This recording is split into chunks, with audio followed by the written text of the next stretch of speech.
இனிய தோழர்களே தோழியரே, நான் உங்கள் சிப்லால இருந்து பேசுகிறேங்க. இன்றைக்கி நாம் தைத்து முடித்த ப்ளவுஸில் கூட இந்த டிசைனை வைக்கலாம்ன்ற மாதிரி ஒரு டிசைன் பார்க்கலாம். வாங்க வீடியோவுக்கு போகலாம்.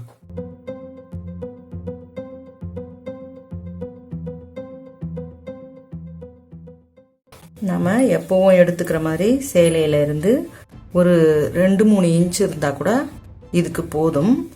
இந்த டிசைன் செய்கிறதுக்கு ரொம்பவே குறைவான அளவாக இருந்தாலும் போதும். இது கொஞ்சம் கோஸ் பீஸ் இருக்கிறதால கொஞ்சம் எக்ஸ்ட்ராவாக எடுத்திருக்கேன். பிளெயின் ப்ளவுஸ் தான். அதுக்கு நம்ம தச்சே முடிச்சிருந்தாலும் சேலைக்கு உண்டான கலர்லேயே இந்த டிசைனை நீங்கள் வைக்க முடியும். இப்போ இந்த மாதிரி ஒரு 3 பீசஸாக இதை நான் கட் பண்ணி வச்சுருக்கேன். இந்த பெரிய பீஸ்க்கு அகலம் 3 இன்ச் வச்சுட்டு லென்த்து ஒரு 10-10.5 இன்ச் வரைக்கும் வச்சுருக்கேன்.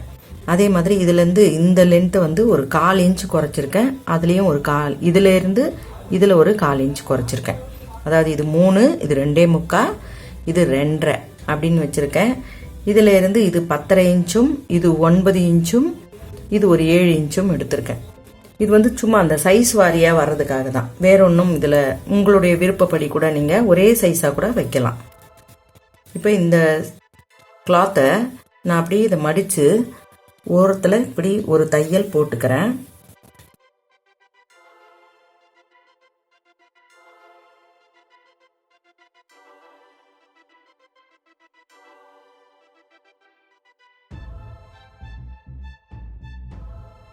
இதை அப்படியே திருப்பி விட்டுக்கலாம்.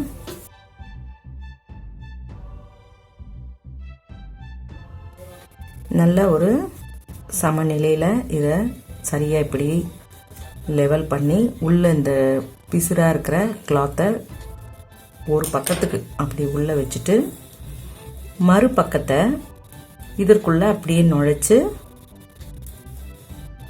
இந்த மடிப்பில் ஒரு தையலை போட்டுக்கலாம். நம்ம இதுக்கு பொருத்தமான நூலையே போட்டு செஞ்சோம்னா தான் வெளியே அந்த அளவுக்கு நம்ம ஜாயின் பண்ணினது தெரியாமல் இருக்கும். இதை முடிஞ்சால் கையில் கூட தைச்சிக்கலாம், மிஷின்லேயும் தைச்சிக்கலாம். நூல் பொருத்தமாக இருக்கணும்.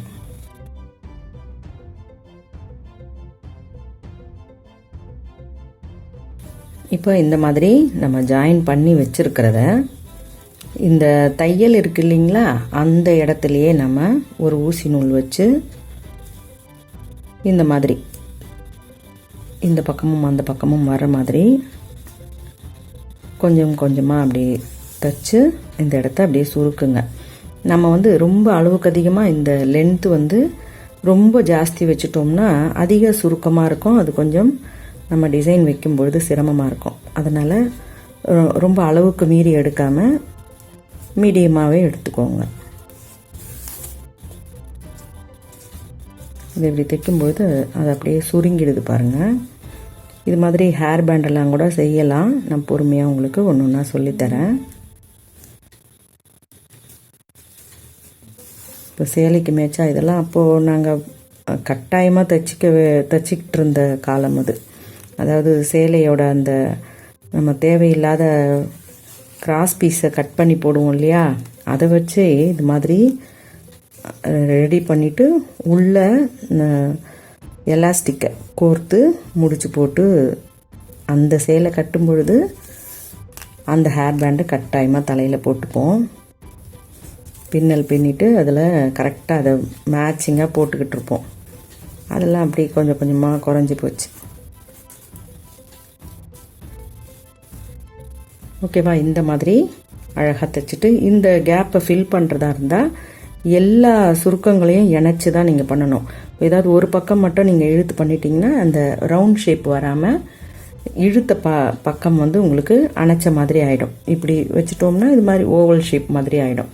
அதனால் அதை சரியாக எல்லாத்தையும் திரும்பவும் செய்யணும்னா, நெருக்கமாக பண்ணணும்னா இன்னொரு முறை கூட அப்படியே குத்தி டைட் பண்ணி முடிச்சு போட்டுக்கோங்க.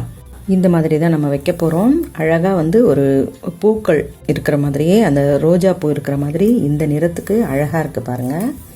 நாம் இதை வைக்கும் பொழுது முதல்ல இதை நம்ம கம்ப்ளீட் பண்ணணும் இல்லையா, அப்போ இப்படி ஸ்டார்ட் பண்ணி நெக்கை நம்ம பிற்பாடு க்ளோஸ் பண்ணிக்கலாம். இந்த இடத்துல நம்ம இதை அப்படியே சுற்றி இந்த இடத்த கம்ப்ளீட் பண்ணுறோம். ஓகேவா? இப்போ இந்த இடத்த நம்ம கம்ப்ளீட் பண்ணும்பொழுது இதை சரியாக கட் பண்ணிவிட்டு இந்த அளவை நீங்கள் சுற்றி எடுத்து இங்கே கட் பண்ணிவிட்டு இங்கேருந்து நீங்கள் ஸ்டார்ட் பண்ணி தச்சுக்கிட்டே வரும்பொழுது இந்த லேஸு எண்டை இதுக்குள்ளே வச்சு தச்சுருங்க. அப்போ உங்களுக்கு அந்த பிசுறு எதுவுமே வெளியே தெரியாது. முதல்ல நம்ம வைக்கக்கூடிய இடங்களை ஃபிக்ஸ் பண்ணிக்கலாம். ஏன்னா அதை தாண்டி நம்ம வைக்காமல் சரியாக அதுக்குள்ளேயே அடைக்கிறணும்.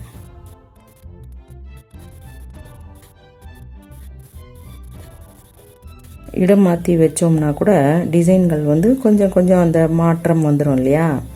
அதுக்காக முதல்ல நம்ம எங்கே வைக்கணும்னு நினைக்கிறோமோ அந்த இடத்த முதல்ல குறிச்சிக்கணும். இப்போ நீங்கள் நான் சிறுசுலேருந்து மேலே ஏறுற இடம் பெருசாக வச்சுருக்கேன் இல்லையா? வேணும்னா கூட நீங்கள் இதை இப்படி மாற்றி கூட வச்சுக்கலாம். இப்படி கூட வச்சுக்கலாம், உங்களோட விருப்பம்தான். முதல்ல இந்த ஒரு வட்டத்தை நம்ம தைச்சுக்கலாம். இப்போ இந்த இடத்த நம்ம சரியாக அளவை குறிச்சிக்கிட்டு இந்த லேஸுடைய பிசுறுகளை உள்நோக்கி மடிச்சுட்டு ஒரு ஊசி நூலை வச்சு அந்த இடத்த கொஞ்சம் லாக் ஆகிற மாதிரி தைச்சிட்டோம்னா கொஞ்சம் பயம் இல்லாமல் நம்ம அந்த இடத்துல வரும்பொழுது ஜாக்கிரதையாக தைச்சிடலாம்.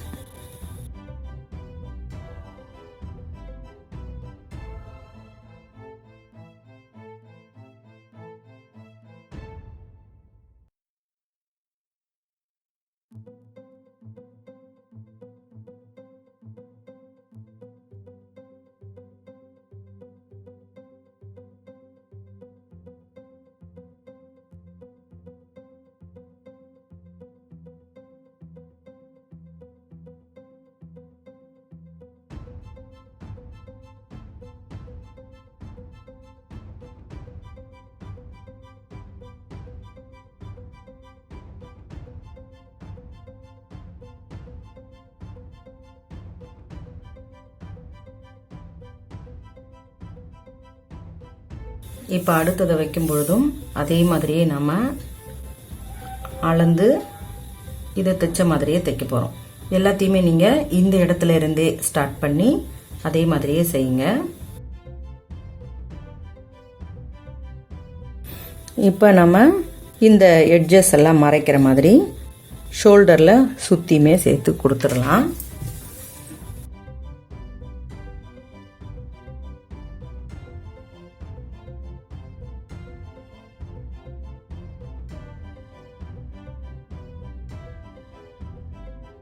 இது வழக்கம் போல் நம்ம முன் பக்கத்துக்கு சேர்ந்த மாதிரி கொஞ்சம் லேஸை நான் விட்டுருக்கேன்.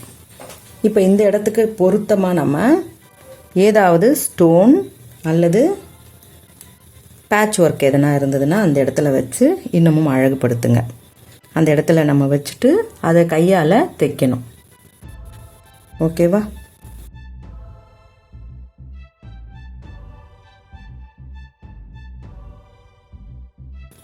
ரொம்பவே அழகாக இருக்குது.